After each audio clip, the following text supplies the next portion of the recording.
Yonumo draws fan art for Genshin Impact as well as Ensemble Stars, two of my favorite fandoms. I love the use of atmospheric scenes and composition in the art and the warm look it has. There's also this interesting shift in style from the older Genshin Impact artworks to the newer Ensemble Stars ones, which I would also like to talk about in this art style study.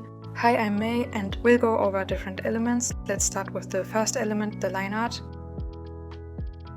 Yonumo uses varying line thickness. The lines can also be sketchy here. For the older Genshin fanarts, the lines are thicker, while for the newer Mikashu Enstars illustrations, they are rather thin. For these, the lines are dark brown, while inner lines are colored, making them appear softer. In some cases, the lines are also painted over, enhancing the softness and contributing to a more painterly look. For the older illustrations, the lines are not painted over, they have an even darker brown color, but inner lines are still slightly colored and brighter. Overall, the lines appear more rough, bold in the older Genshin artworks and more subtle and gentle in the newer Enstars ones. After the lines, let's move on to the bodies. The characters are around 6 to 7 heads tall. In a few cases they are even taller. Often the limbs, the legs and arms can be a bit longer here. Like this, the lower body can appear longer than the upper one. Proportion-wise, the characters have a blend of realistic and stylized bodies. For the Enstars fanarts, the bodies are slightly thinner and appear more elongated and elegant. The characters don't appear too muscular and have rather gentle bodies. To me, it also looks a bit like the characters used to have a bit more cartoony bodies, which shifted to more anime-like ones. This is also apparent in the hands, for example, which used to look more blocky and now appear more elegant. Now we're done with the body, next let's move on to the face shape. Overall, the face shape is rather round and soft, especially for the Enstars fanarts. For these, the faces can appear a bit longer, though the lower part of the head is also not too thin compared to the upper part of the head, but it still is thinner overall, which tends to be the case for most anime-style artworks. The chin can be either more rounded or pointy. For the older Genshin fanarts, it tends to appear more rounded, wide and soft, whereas for the newer Enstars ones, it appears more narrow or pointy. Usually the line art around the chin is slightly thinner. Something that stands out about the face shape to me would be the incomplete lines. Especially for more side-facing faces, the lines have big gaps, but also for more front-facing faces. For some of the older Genshin fanarts where the heads are facing more towards the front, the face shape can be completely outlined. For the rest of the illustrations, this is not the case though. When the faces are fully outlined, you can also see a more clear, sharp change of direction appearing at the outer lower eye corner horizontally and at the mouth vertically. There can be a line art color change at the change of direction as well. The colored lines make the outline appear softer here. As mentioned before, the change of direction also is not clearly distinguishable, often since there can be no line art as well. For more side-facing heads, it appears more outwards on the face shape. The facial features are placed within a round equal distance. The nose tends to be a bit higher up here though, making the chin to nose distance appear longer than the nose to upper eye distance. The eyes tend to be at around half or slightly above half of the whole head. Since we already started talking about the features, we can move on to these next. Let's start with talking about the nose. The nose tends to be portrayed with either one or two lines, including a change of direction to separate the nose bridge from the lower part of the nose. For the lower part of the nose, this can include a nostril or two nostrils for more front-facing faces as well. Especially for the older Genshin fanarts, noses tend to have nostrils included. There the noses appear more round shape-wise too, while it looks more pointy for some of the newer illustrations. Overall, the noses go forward, but they don't necessarily are very upturned. Especially for the older Genshin illustrations, there the noses can appear more flat, especially in the side view. Something that's different on how the noses appear there compared to the newer artworks as well would be the blush lines that are at times included in the shading. Often there will also be blush on the nose or a triangular light on it. This can also be the case for the newer Enstars illustrations. For some of these, a small highlight is added on the nose tip as well. A small highlight like this can also be added on the mouth, which I move on to next. This is rather small, it can also depend on the expression though. Usually the mouth is portrayed with a line with varying thickness, as well as a smaller line underneath to indicate the lower lip. The mouth corners tend to have the thickest lines while the inner part of the mouth is thinner. Some blush or shading on the lip can also be added here, emphasizing the lips. Open mouths can also show the tongue and teeth, which can be outlined and shaded as well. Now it's time for the eyebrows. For the Enstars artworks, these are rather thin and long. Contrasting to this, the eyebrows for the older Genshin illustrations are thicker. Some characters also have shorter eyebrows here. Now let's talk about a part that can make every artist very unique, the eyes. First, I'm focusing on the outlines and shapes of the eye. This is what you would focus on during the sketching and line art phase. The eye shape is a bit rectangular or parallelogram-like. Sometimes the eye will also be more rounded or almond-shaped. How tall and wide open they are can depend on the character and their expression. The upper and lower part of the eye outline are more straight, while the outer one will be more curved. The lower inner part can also have no line. The eye line gets thicker towards the outer upper corner overall. For the upper lash, you have one big one, then one or multiple lashes, especially at the inner upper eye corner, can be added. In a few illustrations, small lashes can be drawn in on the lower eyeline. Differences between the older Genshin illustrations and the newer Enstars ones would be the detail. More small lashes are added for the Enstars ones with thinner lines to portray the eyes overall. As for lines around the eye, you have one or two above the eyelash. They are fairly thin, but for the older Genshin illustrations, the upper one can be thicker and shorter than the lower one. Other than this, smaller lines around the eye can be added depending on the head angle as well. Often a small line below the eye will also be added. Next, let's move on to what's inside the eye, the iris. This has a circular shape. Depending on the perspective the eye is in, you can see the shape being tilted or skewed. Often it also appears rather small, especially for the Enstars illustrations, making the characters look older and giving them more surprised expressions, while the shading of it can vary from illustration to illustration. Here is one shading method I figured out to draw the iris similar to Yonumo. For the approach here, I'm adding one layer for each color used to portray the iris. First is the base color, next would be a shadow layer, which I drew in at the top and at the outer side of the iris. That's pretty much it. In some illustrations, more varying colors can be added at times. The pupil inside the iris tends to be a white outlined shape, adding a bit more detail. For highlights, we have one inside the iris. At times it overlaps into the white of the eye. It usually has a round shape and is not outlined, making it appear different from the pupil. Small additional dots are added as highlights at times as well. The white of the eye tends to have no lash shadow added to it. It can have some hue variation though. If the part of the face around it is in shadow, the complete white of the eye is in shadow too here. Before we move on to the face shading, I would mention the lash colors. The lashes have a brown color most of the time. For the older Genshin ones, they are darker. For the newer Enstars ones, the lighting in the illustration can affect the colors of the lashes. Lighting tends to be added to the lashes here as well. Now for face shading, when there's a detailed lighting setup, this can affect the face, especially for the Enstars illustrations. Something that stood out in this piece, for example, would be the bright rim light and the saturated part, and in the middle of the face, the brighter bluish skin. This gives it all a subsurface scattering effect, making the skin feel more vibrant. Here the more orangish parts also add some depth to the faces, defining the nose planes. While the newer Enstars illustrations often feature this softer face shading and blush with gradients, the older Genshin illustrations tend to have more intense reddish blush and blush lines added. Something that's also pretty different when comparing the old Genshin illustrations to the newer Enstars ones would be the hair.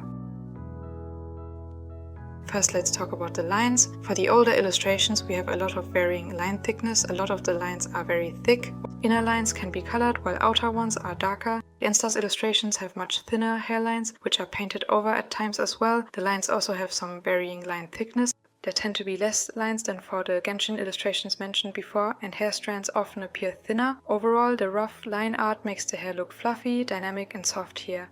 Now for the hair shading. In the Genshin ones, you tend to have rough shapes and rounded edges with one base color as well as one shadow color. At times there will be a darker shadow color or a highlight color added as well. Since the shading is rather rough, the hair strands tend to be more separated by the line art here. This is similar for the newer Enstars illustrations, but the shading and lighting added to the hair tends to define strands more here at times. What's different for these would be that the more dramatic and directional lighting that is used at times can influence the hair shading a lot.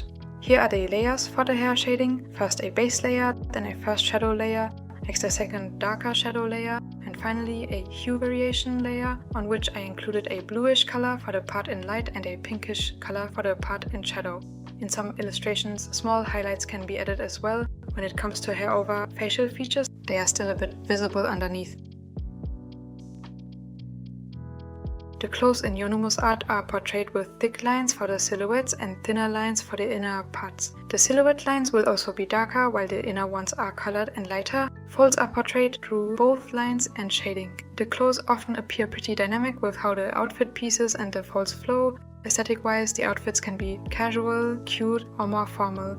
It depends on the character that's depicted. The older Genshin illustrations feature more casual clothes, at times also Japanese ones. The Enstars illustrations feature more formal clothes, fitting to the Valkyrie aesthetic of Mika and Shu's unit from Ensemble Stars. Side note, I like Enstars and Genshin a lot. Valkyrie is my favorite unit, and getting to analyze these amazing artworks of them is very enjoyable. Back to the clothes. The outfits for Mika and Shu feature small bows, frills and patterns often. Smaller details and accessoires can also be just painted in and not outlined. How the outfit parts are shaded can depend on the materials for them, the lighting within the illustration, as well as the overall level of detail for the shading within the illustrations. We'll talk more about the shading after the next aspect, the colors. Yonumo's art features rather warm tones. They have a pinkish or brownish undertone, making them look a bit vintage. Generally, Yonumo's art went from more warm, peachy tones for the older artworks and a bit more yellowish and green tones for the newer ones here. What's also characteristic for the illustrations would be the rather low contrast. This makes the colors appear soft as well, since there is not that much contrast. The colors are a bit more saturated for the Genshin illustrations and less saturated for the Enstars ones. Yonumo most commonly uses red, white, brown and black tones. The shading for the older Genshin illustrations tends to be rather neutral, meaning the characters are around evenly lit, the lighting isn't directional, usually it's from the top. Shading mostly includes ambient occlusion shadows, ones that are created by the forms of the objects within the illustrations. In the Enstars illustrations this can be similar, but most of the time more clear, dramatic lighting is used. Rim light or harsh lighting from one side is common, often enhancing the storytelling within some of the illustrations. The lighting can add a lot to the mood and atmosphere here. To me, it can make the illustrations appear more lively, dreamy and soft. What I find interesting here as well is that for the older Genshin illustrations, contrast is mostly added through the flat colors and lines, while for the newer Enstars ones, the lighting can add a lot of contrast due to the subdued lines and the softer flat colors. Here are shadow levels I would use to create a similar shading result to Yonumo's illustrations. This is for the Genshin illustrations. First would be a base color, then a shadow color, next a second shadow color, and finally a saturated border or also glow one. Now for shadow levels for the Enstars illustrations, here we'd have the base color. In this case this would be very bright since it's also the part in light. The first shadow color is next. After this we have a second shadow color and finally a hue variation or soft glow color. As you can maybe tell from this, the shading levels are around the same, still the result here looks pretty different. Something that also can contribute to these differences would be gradients to add some depth, which is often included in the Enstars illustrations. This would be something that leads me to the aspect I'll talk about next, the extra effects. Here, Yonumo can add some textured brushes or elements, especially for the hair for both the older Genshin and the newer Enstars illustrations. For some of the illustrations, a white outline is added around the characters to separate them from the background. Small patterns like hearts can be added for the Genshin illustrations. For the Enstars ones, the illustrations can feature blurred out particles that portray snow. For example, often this depends on the backgrounds, which I'll move on to now. Especially the newer Enstars illustrations can feature detailed backgrounds. For these, thin and colored lines or no outlines around the elements are common. Since the lines aren't as dark and defined as the characters, this makes them stand out more from each other. Lace patterns and flowers are common elements that also fit to Valkyrie as a unit. Blurring is often used to add more depth to elements in the fore and background, framing the characters in a way. The level of detail with the backgrounds usually being less detailed than the characters adds to this as well. Often Yonumo plays with light and shadow here. The elements and backgrounds further enhance the depth and storytelling. That's it for the analysis part. Let's move on to applying this in an illustration next. The character I draw for the illustrations in these art style study videos is my OC Yumari, the moon guardian of his world. I started with drawing in a pose, then I sketched in the head, I added the eyes. Here I wanted to experiment with some versions with where Yumari would look. Since I often saw that Yonumo's characters don't look at the viewer in their art, I wanted to experiment with this here. Since Yumari is rather calm, I thought he could be looking downwards. At the same time he's pretty thoughtful and gentle, for which I thought looking into the distance could work as well. Looking at the viewer on the other hand seemed nice as well. I was unsure what to go for, so I just moved on to sketching in the hair. I wanted this to be flowy and a bit messy. For the body I used rather mature proportions, and looking back at this, the body may be a bit too big to me.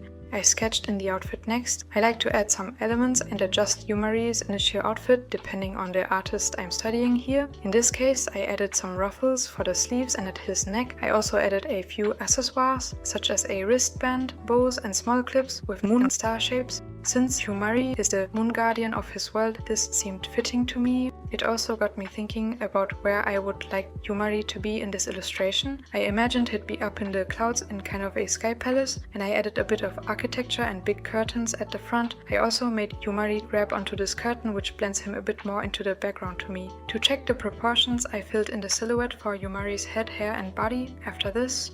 Then I moved on to line art, starting with the head. I kept the 3 iris versions I had sketched in, and for the hair I paid attention to adding varying line thickness especially. I also added the flyaway hair here, which was fun. I like how it contrasts with the regularly outlined parts. For the outfit I added some patterns which would also not be outlined. I wanted the lines for the background elements to appear a bit thinner to add some depth and make Yumari stand out from it more.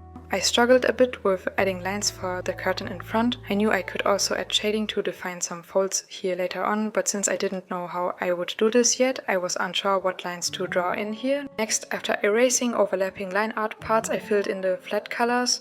To determine the final colors I would use, I imported the color palettes from my analysis documents and adjusted the colors for these so they would fit to Yumari's character design colors. I noticed how Yonumo likes to use mostly warm colors, especially here since Yumari's design features cooler tones such as purple, which turned out to be almost grayish here when you look at just the base color. I also wanted to use similar lighting colors to Yonumo, which tend to be warm. This also led to more warm looking base colors. I blocked in the overall lighting to get an idea of what parts would be in shadow and light next. I wanted the light to come from the top left and kind of from behind Yumari. Then I started shading. I go through the color groups here, adding various shading colors as determined by the shading system. For the skin here, I wanted to try including a cooler color for the part in shadow as well, so I added some colors to my color palette. When shading the iris, I used the first shaded version and moved the shading around to make it fit for the other iris versions. For the hair, I used a bigger rough shadow first, then I added a few smaller shadows, and after this, even darker shadow parts. Finally, I added small highlights as well as a bigger light and some hue variation. For the clothes, I would add a bit warmer tones for the white parts, since the white in Yumari's outfit is a bit warmer than his white hair. I shaded the outfit using a mix of painting in parts and lasso selecting areas. I decided to add hints of purple for the purple outfit parts through the hue variation layers mostly. I also added a lot more purple tones when shading the curtains for the background. I found shading the cloud in the background here especially enjoyable. Then I tried adjusting the background colors a bit, and I decided I'd prefer for the background to have mostly warm colors, while Yumari's cooler purple tones would contrast with this. Because of this, I made the curtains have a more peachy color, and I adjusted Yumari's purple outfit parts to look more, well, purple. Finally, I colored the line art by adding merged blurred copies of my color group on top of it. How many times I duplicate the line art layer and what layer modes I use for each of the copies can vary. I also like to blur some of the line art copies to add a softer look. Then I paid attention to making the lines around Yumari a lot darker than the background lines, so he would stand out from the background more. Finally, I painted over some parts, also adding in lighting on the lashes. Like this, the illustration is done for now. Next, let's reflect on the artwork by determining some differences between how it turned out and Yonumo's art. First, I would mention something general that I noticed. I used a mix of cartoony and anime-like proportions for drawing Yumari here, kind of blending the look of Yonumo's older and newer illustrations. For the body, the proportions look a bit off to me though. The body is too big for the head, for example. As a difference, I would also like to mention the lines. They look too harsh and dark in my illustration. I would like to have them blend with the colors more, adding a more painterly look. Additionally, I would like to add some more contrast to the artwork and enhance the look of the colors and lighting, making them a bit more intense. And this is what I moved on to next, going over the aspects I just mentioned. I started by adjusting the proportions for Yumari, especially for the body, but I also made the nose a bit smaller here, for example. Then I wanted to soften the line art. For this, I made a selection of the darkest parts of the character layer, which then included the line art. I filled in these parts with a light purple tone and set one copy of this to overlay and one copy to screen. Like this, the lines appeared softer. I also painted over a few parts, such as the nose line art, to give them a more painterly look. Applying a curves layer for Yumari and adjusting the values and colors like this worked for adding a more intense look for the lighting. To separate Yumari from the background a bit more, I added some copies set to soft light and screen for the background so it would appear brighter. Since I saw Yonumo including a border for the artworks, often I wanted to try adding this here too. I just added a border all around the artwork which frames it in a nice way. Finally, I went back to my color and line art groups before I merged them to get the other two iris versions. I painted over them to make them fit with the artwork's final colors. Like this, the illustration, including 3 versions for the iris, is done. You can let me know which version you prefer, Yumari looking down, up, or at the viewer. Now let's talk about some of my learnings from doing this study. First would be about storytelling. I mentioned how in Yonumo's art the character often doesn't look at the viewer, which is different from the artworks of most other artists I know. This tends to be because they are looking at something within the artwork, another character or an object for example. It makes the character blend more into the scene and puts emphasis on the action, what they are doing. They're not just standing around, maybe posing a bit and looking at the viewer. That doesn't have to be bad, of course. I know many artworks that are like that, which I like a lot. However, it's interesting to me how in Yonumo's art the character usually is actively doing something which makes the whole scene feel more believable, dynamic and engaging. The posing, colors and lighting also contribute to this, which leads me to another aspect I would mention for my learnings. This would be about hue and color variation. I find the saturated borders and reflective lights make the illustrations especially nice to look at. It adds some depth and interest, especially for the skin, which appears more lively through this as well. The last aspect would be about variety and developing as an artist in general. I find it fascinating to see how Yonumo's art developed, and this shows to me that as artists over time the way you draw can change a lot. You can experiment with new things and this can lead to different looks. I like this freedom you have as an artist a lot. I look forward to discovering where the future will take my art, but also the art of all the artists in general, what new amazing artworks we all could get to see in the future. This was a topic I also talked about in this video where I discussed the results and my learnings from studying various artists in general. In case you're interested in this, you can check out that video as well.